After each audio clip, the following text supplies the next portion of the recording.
Para entender la literatura medieval es importante entender el contexto en el que se desarrolla.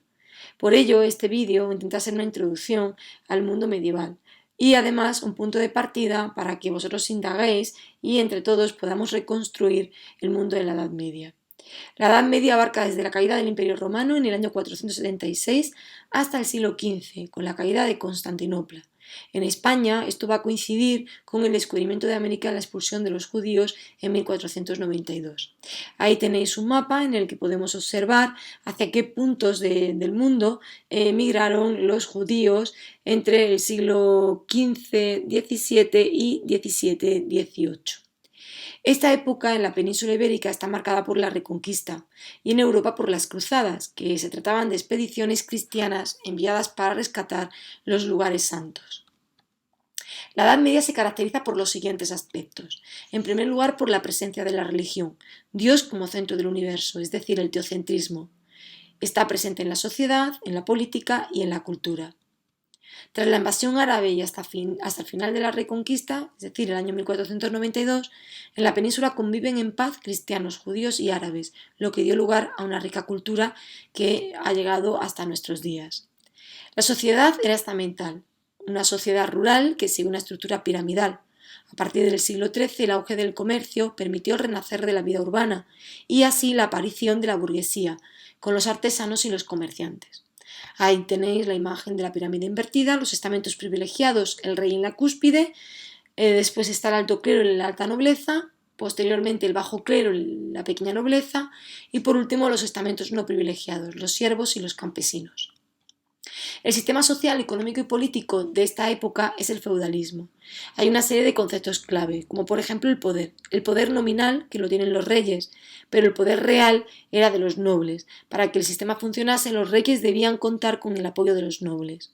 El vasallaje era el sistema por el cual los nobles juraban fidelidad al rey y le prometían ayuda militar y consejo político. A cambio, el rey le concedía al noble el control político, económico y militar de un territorio que se denominaba feudo. La ceremonia en la que el noble juraba fidelidad al rey se denominaba homenaje. Los nobles más importantes podían repetir sobre nobles segundones el sistema de vasallaje, jurando fidelidad a cambio de territorios. En cuanto a la servidumbre, el noble controlaba el territorio concedido por el rey, es decir, el feudo, y también a su población. Dada la inestabilidad política y militar de la época, los campesinos se sometieron a la autoridad del noble a cambio de su protección. Dejaron de ser completamente libres y se convirtieron en sus siervos. Ahí tenéis la servidumbre hacia el señor feudal y la fidelidad del señor feudal hacia el rey.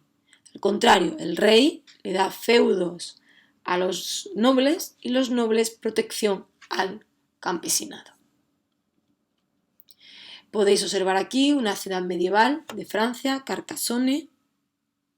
Veis toda la muralla y los edificios más importantes, ¿no? El castillo y lo que sería la catedral o la iglesia o el monasterio. Y Toledo, aquí en España, rodeado de su muralla, ¿vale? Aunque aquí todavía ya no queden muchos restos, pero tendría una muralla que rodearía toda la ciudad. Y luego pues veis los grandes edificios, ¿no? La catedral, etc. En cuanto a la cultura y al arte, están dedicados a Dios. El analfabetismo hizo que la cultura se transmitiera a través de la oralidad e imágenes sencillas y expresivas. La Iglesia conservó la cultura en los monasterios y evangelizó al pueblo mediante el arte románico, religioso, expresivo y con una finalidad didáctica. En el siglo XIII surge o resurgen las ciudades, creándose las primeras universidades que dependían de la Iglesia. Y la religión es la fuente de inspiración del arte. El monasterio, máxima expresión de la arquitectura románica, siglo XI-XII, y la catedral, símbolo de la arquitectura gótica, siglo XIII y XIV. Reflejan el carácter religioso de ambas épocas y por ende la fe cristiana en la época medieval. Diferencias entre el arte románico y gótico. En primer lugar, la luz. Es la primera diferencia. Oscuridad como reflejo del recogimiento en el románico, frente a la luz, el color en el gótico. Luego tenemos que el arte románico carecía de sensación de movimiento y no era realista, su finalidad era promover emociones. Sin embargo, el arte gótico sí empiezan a simular formas reales, adoptando formas naturales, más cercanas a la realidad. En la arquitectura los monasterios eran más pequeños que las catedrales, ya que en las ciudades se competía para ver quién las hacía más grandes. Es decir, es mucho más sobrio la arquitectura románica que la gótica. En escultura ambos movimientos realizan relieves de Cristo crucificado y la Virgen con el niño, pero el gótico empezó a mostrar sentimientos. Las facciones expresan emociones y hay mucho más movimiento en la escultura. Y en cuanto a la pintura, en el románico se pintaba en los muros de las iglesias o sobre tablas, lo que denominamos retablos. En el gótico también se van a realizar en vidrieras y en lienzos. Los temas de la pintura románica eran religiosos, mientras que en el gótico, se representaba la naturaleza y escenas costumbristas.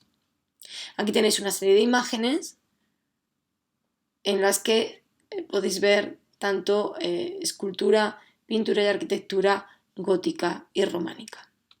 Hasta aquí esta breve introducción al mundo de la Edad Media. Ahora os toca a vosotros seguir investigando y reconstruyendo esa época.